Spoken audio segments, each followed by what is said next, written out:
आप सबके पावन चरणों का ख्याल करके बड़ी सुंदर अनुभूति और आनंद का भाव बढ़ता है। आप सब और सबके माता पिता गुरु परम के चरणों में प्रणाम करते हुए आगे बढ़ते हैं। समझ कितने लोग विश्वास करते हैं कि भगवान है। भगवान की अनुभूति, भगवान पे विश्वास, भगवान के आनंद में आनंद, परमानंद पाना चाहत तो सबकी है, लेकिन बड़ी चीज है विश्वास। बड़ी चीज है विश्वास। ये तो किसी ने कहा भगवान धरा पे है, धरती पे है,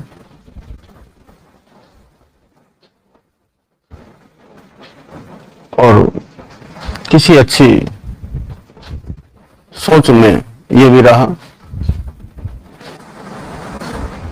कि मैं उस भगवान का सेवक हूं जिसे लोग इंसान कहते हैं। हमारा एहसास करने का भाव, अनुभव करने का भाव बहुत ही निम्न रहता है। जो इन आंखों से बुद्धि देखती है, मन देखता है, उन्हीं पे हम चलते हैं। भगवान को पत्थरों में खोजते हैं, लेकिन पत्थरों में भगवान तो है, उनके प्रति भाव तो है, लेकिन असली भगवान जिसमें परम आनंद का अनुभव होता है, बाहर के स्वादों में आनंद की अनुभूति होती है, वो अपने भीतर है। वो अपने भीतर है। आपके भीतर भाव है तो भगवान भी है, आपके भीतर भाव नहीं तो भगवान भी नहीं। जो इस भाव को पक्का कर पाते हैं वो बड़ी सफलता से भगवान के परम के चरणों तक पहुंचते हैं। हमारी बुद्धि अलग अलग विषय भाव से भटकाती रहती है, मन भी भटकाता रहता है कि भगवान है या नहीं। बस यही उधर मन में यही सोच सोच के पूरा जन्म बीत जाता है।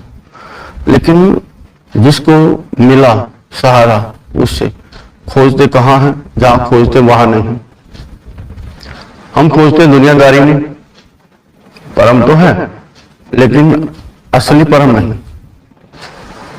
परम तो है लेकिन असली परम नहीं।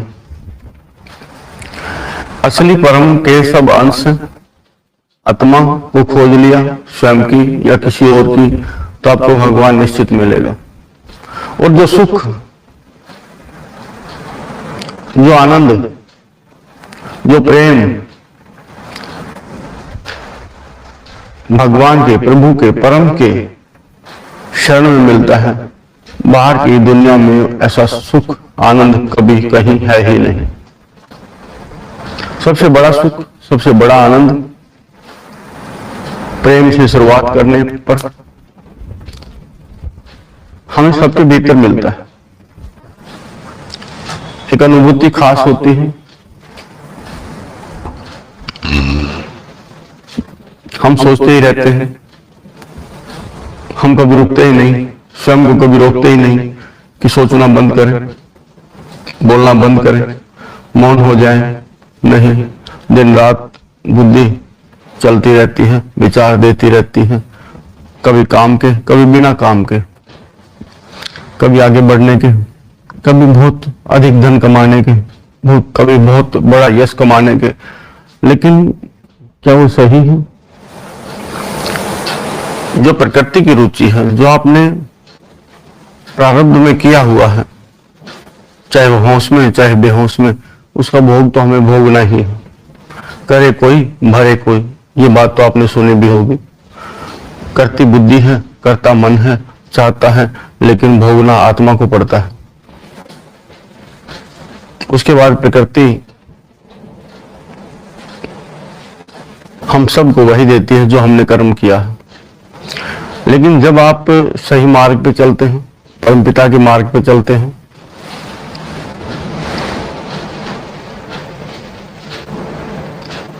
तब भी हमें ये बुद्धि और मन आगे बढ़ने से रोकते हैं। आपका अनुभव क्या कहता है? आपकी आयु आधे से अधिक या कम कहीं भी हो, लेकिन जहां आपका ठहराव हो जाएगा वहीं आपकी बस्ती बस जाएगी। वहीं से आपके दुनियादारी स्वर्ग जैसा माहौल सुंदर बस्ती का हो जाएगा। दूसरे ने किसी ने कुछ भी कहा, हम उस पर विश्वास करते हैं, लेकिन जो होना है उस पर विश्वास नहीं करते। जो करता है उस पर विश्वास नहीं करते। करता कौन है? करता तो प्रकृति और परमात्मा है। आगे जो होना है पता नहीं, लेकिन हम सोच सोच के भयभीत होते रहते हैं, डरते रहते हैं, कहीं ये ना हो जाए, कहीं ये ना हो जाए। लेकिन होना वही है जो प्रकृति और परमात्मा चाहते हैं, मिलना वही है। बहुत बड़े बड़े अरमान लेके मन में फिरते हैं, मैं ये करूंगा, मैं वो करूंगा, लेकिन होता वही है जो परम चाहता है। लेकिन फिर भी हम उसके विपरीत चलते हैं, फिर भी अपनी कोशिश करते हैं। कोशिश करना बुरा नहीं है, अपना भाग्य बदलना बुरा नहीं है, लेकिन दिशा जानना, दिशा पहचानना वो जरूरी है। साथी अगर हमारे संग ना चले तो साथी के संग चलना अच्छी बात है। साथी हमारे संग ना चले तो साथी के संग चलना वो भी अच्छी बात है। लेकिन प्रयास, अगर आप समझ चुके हैं कि मैं गलत हूं, गलत मार्ग पे हूं, या साथी गलत मार्ग पे है, फिर कोशिश करना जरूरी होता है। लेकिन सही दिशा आपकी आत्मा ही दे सकती है। सही कर्म उसकी सुने, उसकी सुने, आत्मा की सुने। मन की भी कभी कभी माननी पड़ती है। अगर मन की ना माने तो विद्रोह खड़ा होता है भीतर में। अगर मन की ना माने तो विद्रोह खड़ा होता है भीतर में। उसी के पास समाधान के लिए पहुंचते हैं। ऐसे ही जिस दिन आपके पास, आत्मा के पास, ब्रह्म के पास मन और बुद्धि समाधान के लिए पहुंचे कि क्या ठीक क्या गलत, तब आप परम की शरण, परम के मार्ग पे चलते हैं। आपको सहज होना, बहुत सारे कोशिश नहीं करते, लेकिन कोशिश करने वालों की कभी हार नहीं होती। जो कोशिश करते हैं वो अपनी मंजिल को बहुत नजदीक पाते हैं। जो कोशिश करते हैं अपनी मंजिल को बहुत नजदीक पाते हैं। स्वयं को समझना, स्वयं को जानना, परम है या नहीं, बस यही विडंबना रहती है। किस पे करूं विश्वास? किस पे करूं विश्वास? स्वयं पे या परम पे? कितना मैं आगे बढ़ूं, कितना परम आगे बढ़ेगा। लेकिन परम ने आपको कर्म करने की स्वतंत्रता दी है। आप अच्छा कर्म करते हैं तो परम को भाता भी है और परम उसको आगे भी बढ़ाता है। अगर आपकी सोच विचारधारा अगर गलत है, ईर्ष्या, द्वेष और भय से भरी हुई है, तो फिर भी आप सही मार्ग पे, सही दिशा में नहीं हैं। आप बड़े पारखी हैं, आप बड़े सुंदर हैं, आप पूरे प्रकाशमान हैं, आपके भीतर अथाह उजाला है, लेकिन आपने मुड़ के देखा ही नहीं। आपने मुड़ के देखा ही नहीं कि सुंदर है। आपने मुड़ के नहीं देखा। आप सामने देखते हैं, लेकिन सामने आपको वो दिखता है जो माया का भ्रम है, जो मिथ्या है, जो रुकना ही नहीं। आपकी समझदारी माँ बाप से अधिक समझदार कभी नहीं होना चाहिए, परम पिता से समझदार कभी नहीं होना चाहिए। माँ बाप के प्रति श्रद्धा एक पल के लिए भी नहीं भीतर से जानी चाहिए। परम के लिए भी श्रद्धा और भाव अथाह होना चाहिए। जो समझते हैं, जो भाव से भरे रहते हैं, भक्ति के मार्ग पे चलते हैं। जिनका मन कठोर होता है, जो नहीं समझते, वो दुनियादारी के अनुसार चलते हैं। दुनियादारी किस राह पे चलती है? स्वयं की संतुष्टि है तो परम हमारे समीप है। स्वयं की संतुष्टि नहीं, स्वयं का अनुभव नहीं, भीतर में आनंद नहीं, तो परम हमसे बहुत दूर है। परम का होना या ना होना यह आपके मन बुद्धि पर निर्भर करता है, आपके विचारों पर निर्भर करता है कि आपके विचार किस प्रकार से आपको बढ़ाना चाहते हैं। जो आपके मन में, जो आपकी बुद्धि में विचार आया, आपका मन ने उनका अनुसरण किया और आगे बढ़ गया। बेकार की चीज में आपका स्वाद हो, लेकिन ये जान ले जरूरी है कि परम के आनंद, परम के शरण में, परम के सानिध्य में जो सुख है, बाहर की दुनिया में, भौतिक दुनिया में वो सुख आपको कहीं भी नहीं मिलेगा। छोटा छोटा स्वाद दुनियादारी का ढेर बनाए, बेकारी के, बहुत सारी जमीन, क्या आप इस धरती को खरीद और बेच सकते हैं? क्या ये सही है? क्या ये पृथ्वी, धरती, माँ जननी आपकी नहीं है? क्या धरा आपकी नहीं है? उसको बेचना और खरीदना वो एक अलग बात है। राज्य, साम्राज्य आप स्थापित करना चाहते हैं, लेकिन क्या किसी का साम्राज्य सदा के लिए रहा है? नहीं।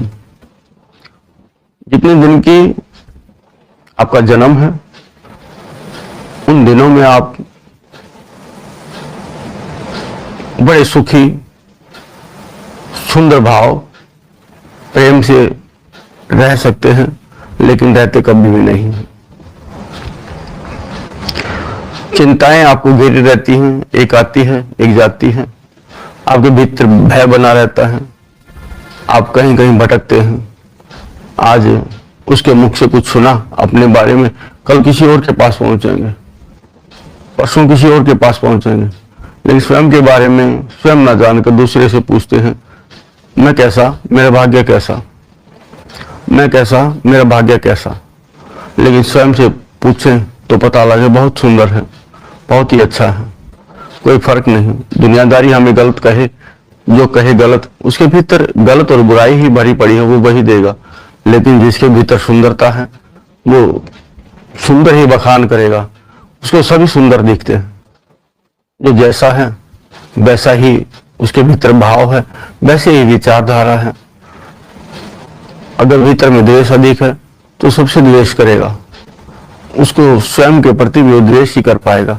जिसके भीतर प्रेम भरा हुआ है, जिसके भीतर प्रेम भरा हुआ है, वो सबसे प्रेम करेगा और स्वयं से प्रेम करेगा। लेकिन जो द्वेषी है, द्वेष भरा हुआ है, वो स्वयं से ही द्वेष करेगा और सबसे द्वेष ही करता रहेगा। तो अपना जन्म, जीवन आपको स्वयं बनाना है।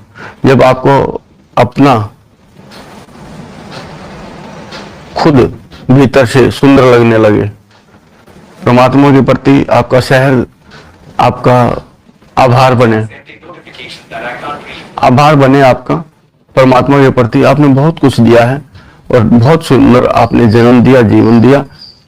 अपनी कृपा बनाए रखना। छतरी बड़ी है, नीली छतरी वाले कहते हैं सब उसको, उसकी छतरी बहुत बड़ी है, सारा संसार उसकी छतरी के नीचे समाया है। लेकिन क्या हम उसकी छतरी के अंदर हैं? क्या हम मानते हैं हम तेरी शरण में हैं? क्या हम जानते हैं? क्या उसके नाम लेने से आपके भीतर ऊर्जा का संचार होता है? क्या आप उनका सुमरन करने से, उनका अध्ययन करने से क्या आपके भीतर ऊर्जा की प्राप्ति होती है? क्या शक्ति का अनुभव होता है? क्या आनंद का अनुभव होता है? किस प्रकार का आपके भीतर अनुभव होता है वो आपको पता होगा। आप अपने आप को, अपने अनुभवों को देख सकते हैं, आनंद से भर सकते हैं।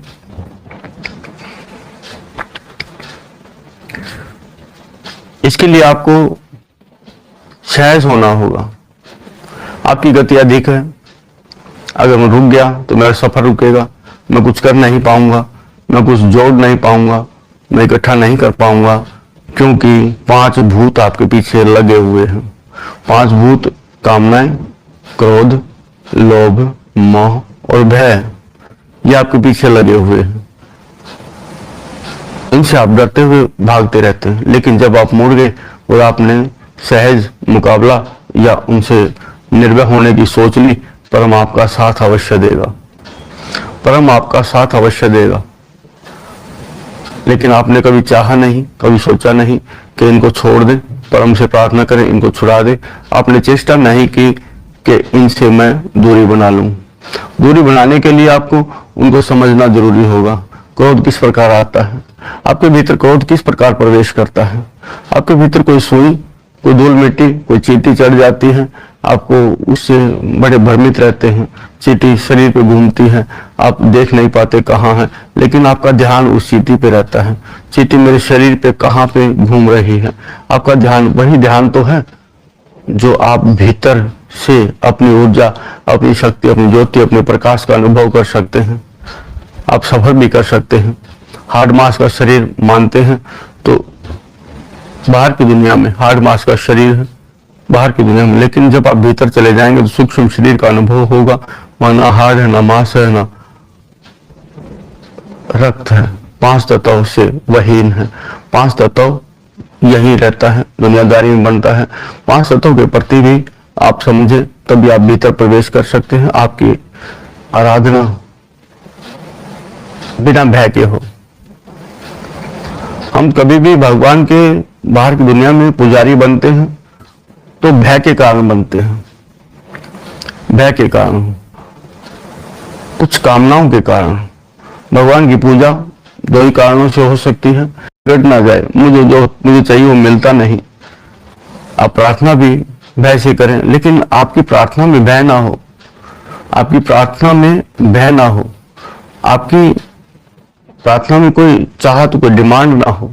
बस तेरी शरण चाहिए, बस तू चाहिए, बस खोज कुछ समय के लिए खोज होती है, फिर जब आप पा लेते हैं फिर खोज कहाँ रह जाती है। जब आप किसी को पा लेते हैं, अगर मंजिल आपको मिल ही जाए तो फिर खोज नहीं होती, फिर खोज करने की आवश्यकता नहीं।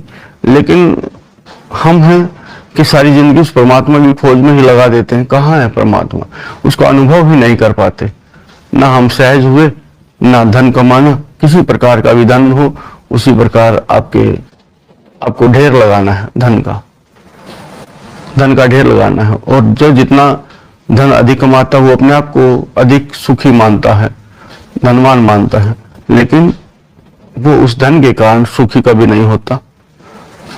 धन के कारण तो आपके शरीर, 5 तत्वों में भी विकार आता है, आपकी बुद्धि और मन में विकार आता है, अधिक धन के कारण। लेकिन जब आप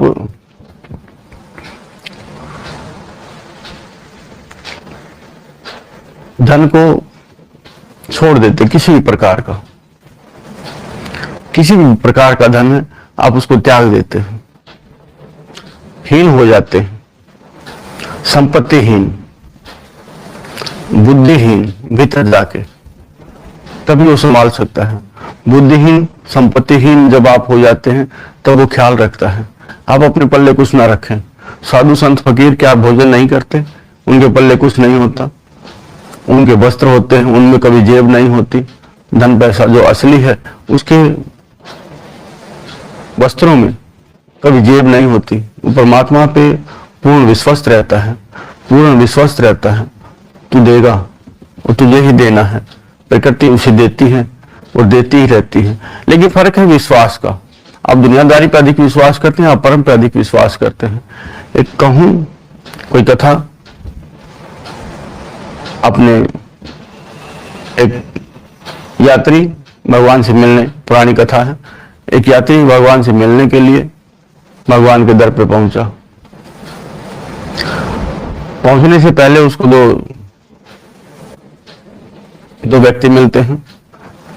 एक व्यक्ति तो राह के किनारे बैठा रहता है और भिक्षा मांगता है, भिखारी है। दूसरा आदमी आगे बढ़ता है, दूसरा आदमी तपस्या करता है, सर नीचे पांव ऊपर। पहले के पास यात्री पहुंचता है, पूछता है आप कहाँ जा रहे हैं? भगवान से मिलने, मेरे 2-3 सवाल हम उनको पूर्ति के लिए भगवान के दर पे जाता हूं।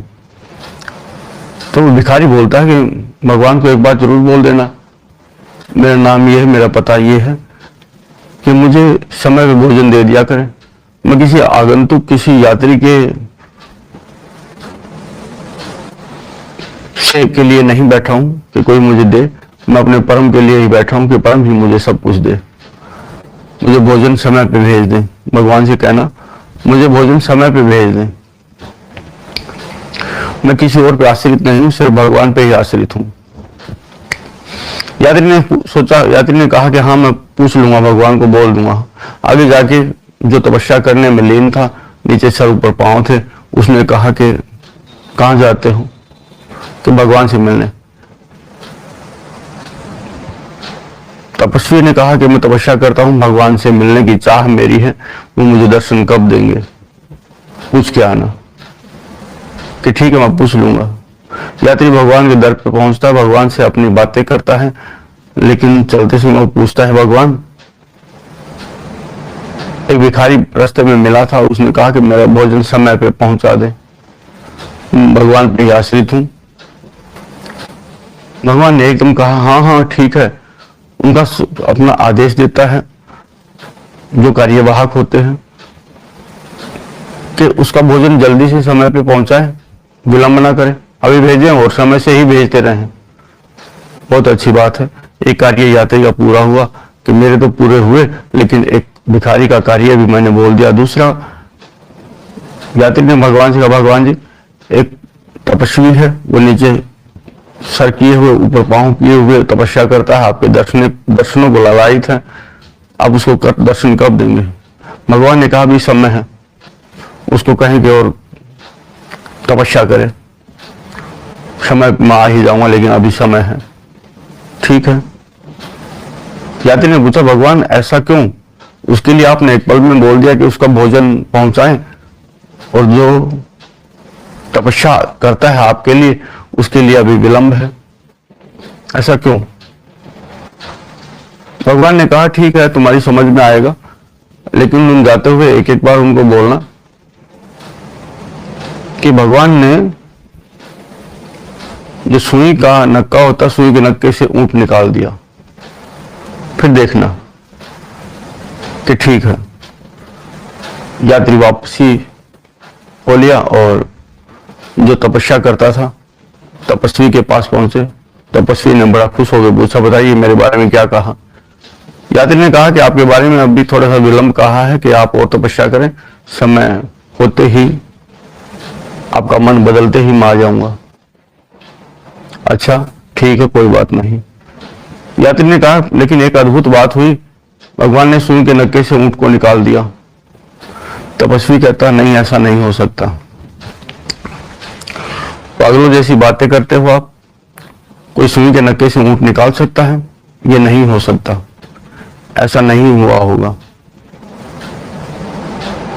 चलो ठीक है। यात्री ने आगे बढ़ गया, बोल दिया, और आगे भी समय पे आता रहेगा।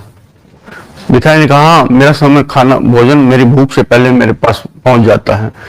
मैं भगवान जी का बहुत बहुत धन्यवाद करता हूँ, बहुत बहुत आभारी हूँ भगवान जी का, मेरी सुनी। अब यात्री कहता है, लेकिन एक बात और सुनो, भगवान ने ऊंट के नक्के से, भगवान ने सुई के नक्के से ऊंट को निकाल दिया। भिखारी कहता है, भगवान है, सुई के नक्के से उन्होंने ऊंट को निकाला है, वो सारी दुनिया को निकाल सकते हैं, सारी पृथ्वी को ऊंट के नक्के, उसके सुई के नक्के से निकाल सकते हैं। उसके भिखारी के विश्वास में और तपस्वी के विश्वास में कितना अंतर था। वो उसको, भगवान को मान ही नहीं, भगवान कुछ कर सकते हैं। लेकिन पुजारी कहता है कि भगवान है, कुछ भी कर सकते हैं, उनके लिए कुछ भी असंभव नहीं, उनके लिए सब कुछ संभव है। अथाह विश्वास और कम विश्वास पे निर्भर करता है कि आप कितना विश्वास करते हैं। अगर आपका विश्वास आपके दुनियादारी में रिश्तों में है, आपका विश्वास दुनियादारी के रिश्तों में है, तो भगवान भी उन रिश्तों में बीच में रहता है, आदान और प्रदान करता। भगवान का स्वाद जैसा मिलता है। लेकिन स्वार्थ की दुनिया में स्वार्थ के रिश्ते अगर आपके रहते हैं, स्वार्थ का ही प्रेम मिलता है, तो बस कोई खास फर्क नहीं पड़ता।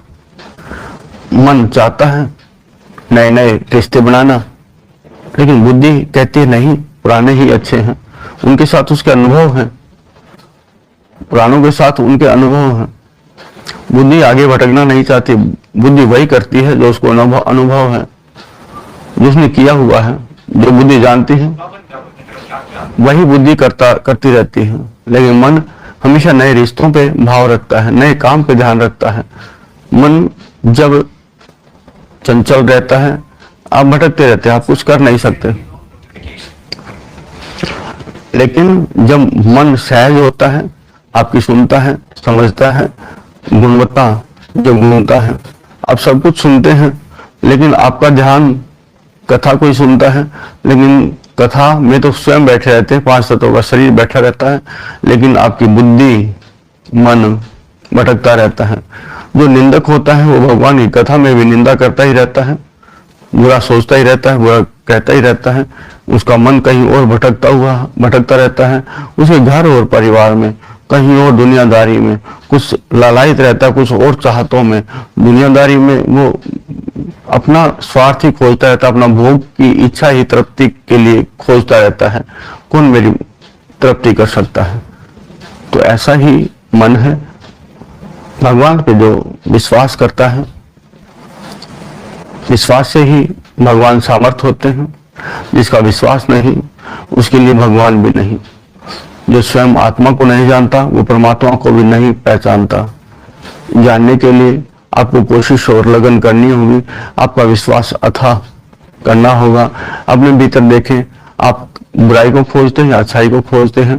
खोज के ऊपर निर्भर करता है, खोज के ऊपर निर्भर करता है कि आपको क्या चाहिए। लेकिन हम तो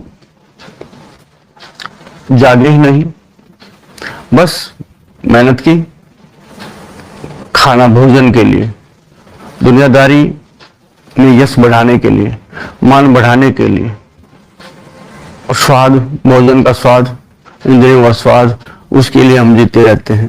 लेकिन भगवान है, ना सोचा ना किया विश्वास भगवान है, ना अपनी तरफ मुड़े, ना पता लगा, ना गुरु का मार्गदर्शन लिया।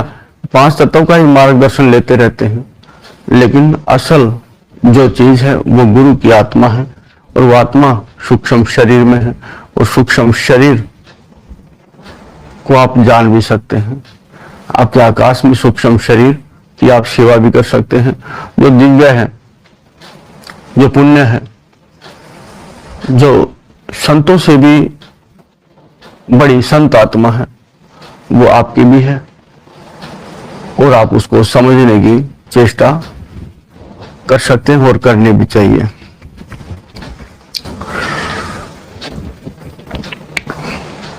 ये तो थी बात विश्वास की। कौन कितना विश्वास करता है, किस पे करता है? दुनियादारी पे विश्वास अगर आप करेंगे, दुनियादारी आपको जरूर धोखा भी देगी, ठोकर भी मारेगी। धोखा कौन देता है? जिसके पास धोखे होंगे वो धोखा ही देगा। जिसके पास सुंदरता होगी सुंदरता देगा। जिसके पास जो भी कुछ होगा वो वही प्रदान करने में सक्षम रहेगा। आपके पास क्या क्या है, अपनी खोज करें, अपनी शुद्ध लें। आपके पास क्या क्या, आपके स्वभाव में क्या क्या है? आप सहज होते हैं, नहीं होते? आप कहाँ बैठते हैं, आपका ठिकाना कहाँ है? शरीर आपकी गाड़ी है, आप आगे बैठते हैं, पीछे बैठते हैं, सारी जिम्मेदारी आपकी है। इस 5 तत्वों की जहां आप विराजमान होंगे, एक आत्मा विराजमान होगी, आपके संग ही परमात्मा भी विराजमान होंगे। परमात्मा हर किसी में सूर्य के प्रतिबिंब की तरह रहते हैं। हर आत्मा में प्रतिबिंब की तरह उनका उजाला रहता है परमात्मा का। लेकिन सोचना, समझना, अनुभव करना, जब तक कोई सामने वाला ना बताए, जब तक कोई सामने वाला ना बताए कि तू बहुत सुंदर है, हमें अपनी सुंदरता का आभास नहीं होता। जब तक कोई दूसरा ना कहे कि तू गलत रास्ते पे, जब तक हम मंथन नहीं कर सकते। जब कोई दूसरा कहता है तू गलत रास्ते पे, तब मंथन करते हैं। जब कोई कहता तू ठीक रास्ते पे, तब हम मंथन करते हैं। अच्छा, मुझे तो पता ही नहीं था। हमेशा ऐसा ही रहा है, हमेशा ऐसा ही रहता है। लेकिन अपने भगवान पे विश्वास करके जो चलता है वो कभी गिरता नहीं, वो कभी डगमग नहीं होता। परीक्षाएं अवश्य होती हैं, आपको कच्चे से पक्का बनाने के लिए भगवान कभी कभी आपको तपाते हैं, आपकी परीक्षाएं भी लेते हैं, लेकिन जो परीक्षाओं से डरता है वो पक्का कभी नहीं होता। वो परीक्षाएं देने में पीछे नहीं हटता, वो हर बात में, हर चीज में महारत हासिल करता है। वो अपने मन को भी अपने अधीन रखता है, अपने अनुसार चलाता है, अपनी बुद्धि में भी, उसकी बुद्धि में भी विचार उसके अनुसार ही चलते हैं। लेकिन हमारी बुद्धि तो चलती रहती है, भटकती रहती है, क्या आए क्या जाए कुछ भी फर्क नहीं पड़ता।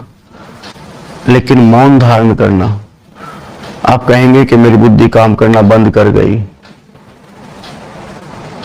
लेकिन जो जानते हैं वो कहते हैं सही, ऐसा ही होता है।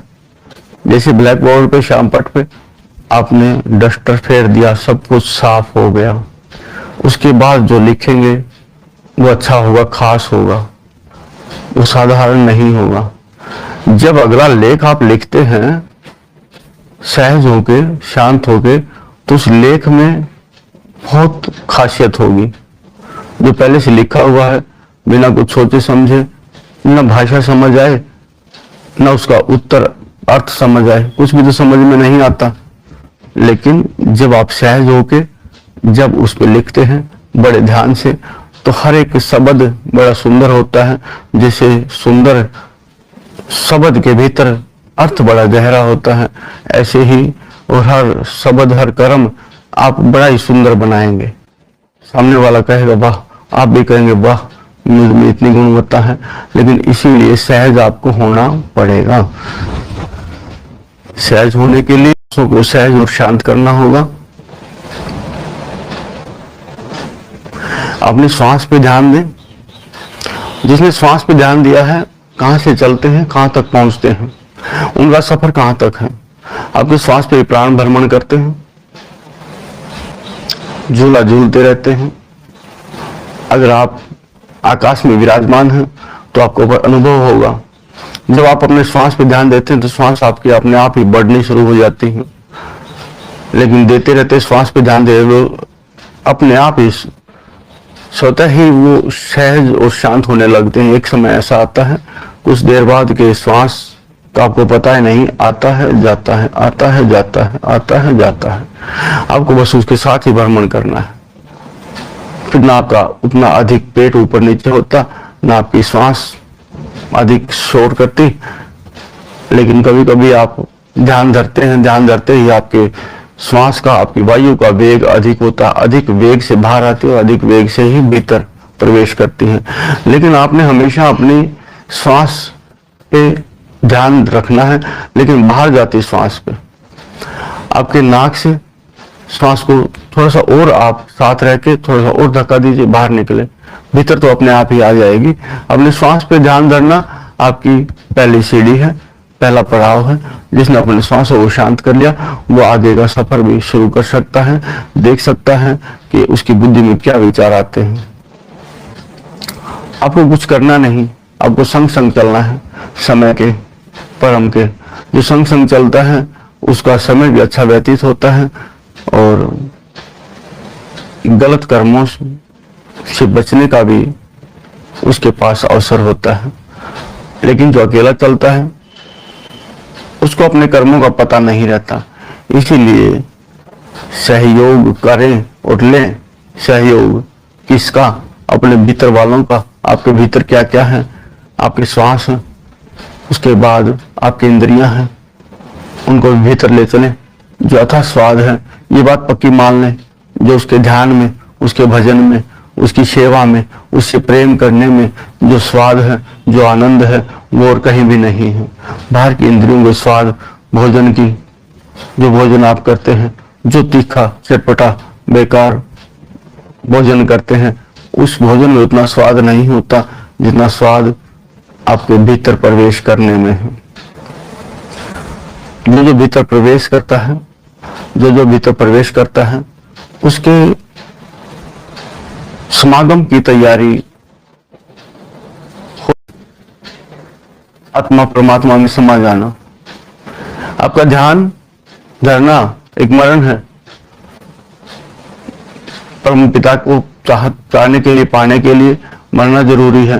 और जो ध्यान में चला गया तो समझो वो मर ही गया। मरने की परिभाषा, हम डरते हैं, दूसरे को भी कहते हुए डरते हैं, लेकिन स्वयं को भी कहते हुए डरते हैं। मरना तो है ही, लेकिन आज मरना बड़ा दुखदाई होगा। मैं तो दुनियादारी में अभी बहुत सारे कार्य अधूरे पड़े हैं, कौन करेगा पूरे? जबकि आप तो बस देखते ही रहते हैं। अगर दृष्टा को कर्ता कहते हैं तो ठीक नहीं, कर्ता कर्तार है और वो करता ही रहता है। दृष्टा देखता ही रहता है। क्या आप कर्तार के साथ कर्ता बनना चाहते हैं या दृष्टा बने ही रहना चाहते हैं? दृष्टा बने ही रहना चाहते हैं। भगवान रामचंद्र के संग में जब वानर सेना पुल बना रही थी लंका की तरफ, एक गिलहरी अपना नाम अमर कर गई। कथा में आता है कि वो बड़े वानर बड़े बड़े पत्थर ला के डाल रहे थे सेतु के लिए। गिलहरी भी पानी में भीग के आती और अपने तन पे रेत लपेटती और उन पत्थरों पे जाके अपने आप को झाड़ देती। कौवा बैठा था, देख रहा था। कौवा गिलहरी को पूछता है, गिलहरी इतने बड़े बड़े पत्थरों को ये बड़े बड़े वानर ला के डालते हैं, क्या तेरे रेत के कुछ कणों से क्या सेतु बन जाएगा? गिलहरी का जवाब था कि कभी सेतु बने ना बने, लेकिन जब गिनती होगी, मेरी कर्ता मदद सहयोग करने वालों में गिनती होगी और तेरी देखने वालों में गिनती होगी। कभी भी किसी प्रकार की जहां आपकी जरूरत वहां दृष्टा ना बने, वहां कर्ता बने। सहयोग करें। सहयोग भीतर से आप करना, अपने स्वयं का सहयोग आप करना शुरू कर देंगे तो बाहर की दुनिया में भी आप सहयोग कर सकते हैं। 5 तत्व आपका बड़ा सुंदर है, भाव से भर दे। अगर भगवान के प्रति भाव आपके भीतर है, बड़ा सुंदर परम है। आपने सहज कह ही दिया, आपकी बुद्धि और मन ने मान ही लिया, तो आपका मन सुंदर ही परमपिता को बना देगा। परमपिता तो पहले ही सुंदर है, लेकिन आप लोगों के पास भाव की कमी है, भाव का अभाव है। हमेशा अपनी उदासी से कभी उबर नहीं पाते। जब उसके दास बनेंगे तो फिर कभी उदास नहीं रहेंगे। आपके पास भावों की कमी रहती है। जिसके पास अधिक भाव है, वो अधिक भाव लगाता है। जिसके पास ढेर है वो लुटा देता है, लुटने में उसको मजा आने लगता है, पूरा भाव उसका बढ़ा देता है, पूरे बड़े भाव में खरीदना चाहता है, क्योंकि वो छोटे भाव का नहीं, बहुत ही बड़े भाव का है। तो श्रद्धा और भाव आपके भीतर अधिक रहना चाहिए। धरती माँ, पृथ्वी, अग्नि, जल, वायु और आकाश आप भाव से भरें। एक एक तत्व को जाने। पृथ्वी तत्व से ये शरीर बना है। जल तत्व की जरूरत भी बहुत है, वायु के बिना भी आप जन्म नहीं ले सकते। और आकाश में भी पृथ्वी, अग्नि, जल, वायु और आकाश। आकाश भी आपके लिए उतना ही महत्वपूर्ण है जितना इस जन्म में सांसों को लेना। जरूरी है आकाश में भ्रमण करना, जरूरी है आकाश में भ्रमण करना। आपने देखा होगा बाहर की दुनिया में और भीतर की दुनिया में थोड़ा सा अंतर है। बाहर की दुनिया में ऊपर से चीज नीचे गिरती है। कैसे गिरती है? कैसे गिरती है ये आपने कभी सोचा ही नहीं। जब भी कोई छोटी चीज होती है, बड़ी चीज छोटी चीज को अपनी तरफ खींच ही लेती है। ये पृथ्वी है, ऊपर से पृथ्वी नीचे की तरफ आती है, लेकिन आपने जान लिया, मान लिया कि बहुत ही विशाल आकाश है। आप उसकी तरफ बढ़ना शुरू कर दें। जो ब्रह्मांड है, ब्रह्म को अपनी तरफ आकर्षित कर ही लेगा। आपको थोड़ी सी पहल भी करनी है, स्वयं को बढ़ाना भी है, कोशिश भी करनी है, लगन भी लगानी है, शांति भी रखनी है और धैर्य भी है। अभ्यास भी करना, निरंतरता भी, आपको निरंतर अभ्यास भी करना। पांच तत्वों के प्रति अगर आप पृथ्वी, अग्नि, जल, वायु और आकाश के प्रति आपके भीतर श्रद्धा और भाव प्रेम है कि आप सबके बिना कोई भी कार्य संभव नहीं है, असंभव है।